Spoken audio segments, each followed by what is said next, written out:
Sedikit imbasan tentang kisah arwah Mat Komando yang admin dapat daripada Google untuk tatapan anda semua. Pagi itu, penduduk kampung Hujung Keton di pedalaman Pendang, Kedah telah gempar. Mereka terkejut bukan kerana kampung itu diceroboh sekumpulan gajah liar. Mulanya mereka sangka ia bunyi senapang patah penduduk kampung menembak musang yang mencuri ayam. Tidak mungkin pula tuan punya dusun menembak tupai seawal pukul 6.30 pagi. Tembakan itu telah berlarutan beberapa ketika sebelum ianya terhenti. Selepas itulah baru cerita sebenar muncul. Berita Mat Komando mati ditembak oleh polis cepat tersebar ke kampung Tok Syekh dan kampung Cina yang terletak tidak jauh daripada situ. Ia kemudian menjadi buah mulut di kubur panjang Pekan Pendang dan akhirnya sampai ke Alor Star dan Kuala Lumpur sebelum pukul 9 pagi. Berita arwah Mat Komando atau nama betulnya Ahmad Muhammad Arsyad 37 mati ditembak menjadi lebih sahih apabila pihak polis bermaklumkan bahawa Ketua Polis Negara Tan Sri Norian Mai sendiri akan mengadakan sidang media di Alor Star pada pukul 11 pagi. Nama Mat Komando mula popular apabila dia diburu polis kerana mengetuai kumpulan perompak 13 yang terlibat di dalam 52 rompakan bersenjata di beberapa buah cawangan Bank Simpanan Nasional BSN, bank-bank komersial lain dan para pemborong kelapa sawit. Polis segera melancarkan operasi khas yang dinamakan Ops Api Sawit untuk memberkas anggota-anggota kumpulan perompak itu. Pihak polis melancarkan Ops Api Sawit untuk memburu Mat Komando dan ahli-ahlinya. Pada ketika itu, suasana pusat peranginan yang agak lengang menjadi pilihan Mat Komando untuk bersembunyi daripada pihak berkuasa.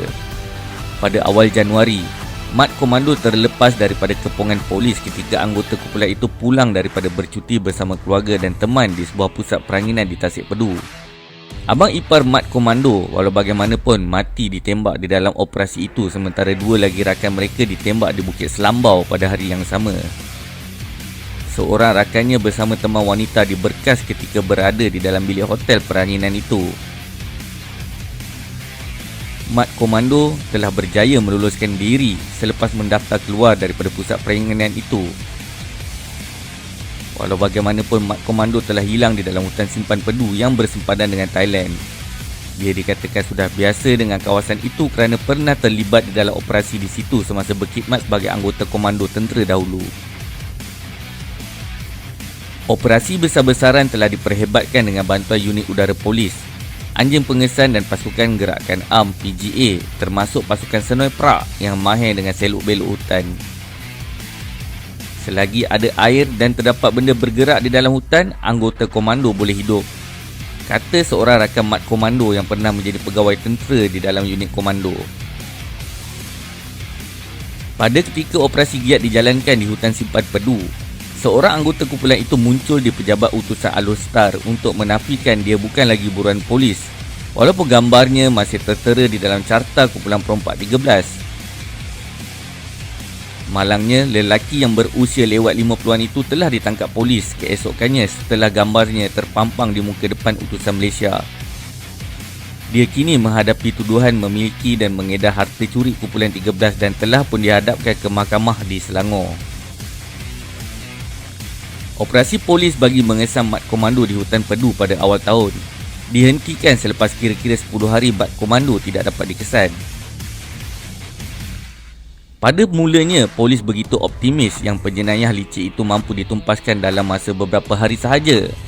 Kad pengenalan Mat Komando adalah di antara beberapa kad pengenalan yang dijumpai oleh pihak polis di dalam satu serbuan untuk memberkasnya. Selepas operasi mengesannya diberhentikan, nama Mat Komando seakan-akan lenyap. Sehinggalah dia muncul semula 6 bulan kemudian di Gemas Negeri Sembilan pada 28 Julai apabila sekali lagi dia bolos daripada kepungan polis. Benarkah Mat Komando mempunyai ilmu batin sehingga kerap dapat terlepas daripada kepungan polis? Inilah yang kerap ditanya oleh ramai orang. Mat Komando, anak kedua daripada 8 beradik daripada kampung Selengkuh Yan ini, bukanlah anggota komando yang cukup terlatih dan berpengalaman luas kerana kerjayanya di dalam perkhidmatan tentera hanya selama 2 tahun. Walaupun begitu, pengalaman di dalam bidang ketenteraan telah digunakan di dalam kerjaya terbarunya itu sebelum beliau menemui ajal pada pagi Khamis 12 September 2002. Selepas berhenti daripada perkhidmatan tentera, Mat Komando bekerja sebagai pemandu lori di Kuala Lumpur. Tugas barunya itu pun tidak bertahan lama dan selepas itu dia sering bertukar kerja lain seperti menjadi pemandu teksi dan juga pemandu bas.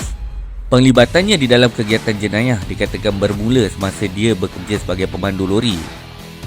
Walau bagaimanapun, Mat Komando ni sebenarnya dikatakan bukanlah seorang yang bersifat bengis, keras hati walaupun terlibat di dalam kegiatan jenayah.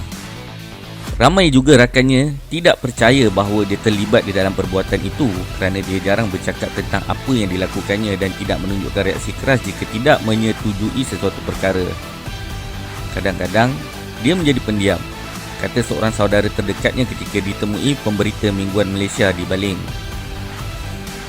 Satu sifat yang terdapat pada diri Mat Komando ialah dia sering membantu orang lain dan kerap membawa balik buah tangan untuk saudara maranya walaupun nilainya tidaklah seberapa. Dia pernah membawa pulang wang sebanyak RM20,000 untuk keluarganya dengan memberitahu ia adalah hasil menang loteri. Kami semua tidak percaya kerana dia bukanlah kaki judi, katanya. Wang itu telah digunakan untuk menambah ruang rumah dan membeli motosikal. Sebelum dia menjadi buruan polis, Mat Komando sempat menyiapkan rumah baru itu untuk kediaman isterinya dan seorang anak tunggal berusia 10 tahun yang cacat pendengaran. Menurut saudaranya lagi, walaupun Mat Komando mempunyai wang yang banyak, beliau tidak menunjuk-nunjuk, tidak berlagak ataupun memperlihatkan kemewahan hidup seperti orang lain. Dia hanya berpakaian biasa, malah kadang-kala baju yang dipakainya juga agak lusuh. Seperkara yang menarik, dia kerap melawat saudara maranya setiap kali balik ke kampung atau menziarah anggota keluarga yang sakit. Setelah 3 orang rakan termasuk abang iparnya ditembak mati dan beberapa orang suruhannya ditangkap, Mat Komando mulai bimbang. Dia berasa dirinya keseorangan. Rakan sepelariannya Syukri Hussein yang terlepas daripada buruan polis ketika bersembunyi di sebuah rumah di Gemas Negeri Sembilan juga akhirnya menjadi musuh. Menurut pihak polis, Mat Komando dikatakan cuba membunuh Syukri di sebuah kampung di Baling. Syukri yang dibelasah dengan teruk sempat menyelamatkan diri tetapi akhirnya ditahan oleh polis. Pemberita dan jurugambar Mingguan Malaysia bersama jurugambar Akbar The Star juga pernah dikejar dengan parang oleh seorang lelaki tua yang berada di sebuah pondok ketika mereka membuat susulan mengenai kejadian itu. Lelaki itu kemudiannya ditahan kerana disyaki melindungi Mat Komando. Gerakan memburu Mat Komando diperhebatkan semula di sekitar daerah Kuala Muda, Baling, Sik dan Pendang kerana dia disyaki berlega di 3 atau 4 daerah itu. Dia dikatakan ingin balik ke rumah isterinya di Baling untuk melihat dan merenung buat kali terakhir anak tunggalnya yang cacat. Walaupun Mat Komando dikendaki polis, dia amatlah sayang kepada anak lelakinya itu. Jenazah Allahyarham Mat Komando dikebumikan setelah selesai disembahyangkan. Namun, sepandai-pandai tupai melompat, akhirnya jatuh ke tanah jua. Mat Komando akhirnya rebah setelah 2 butir peluru polis menembusi kepala dan rusuk kirinya pada subuh hening Khamis itu.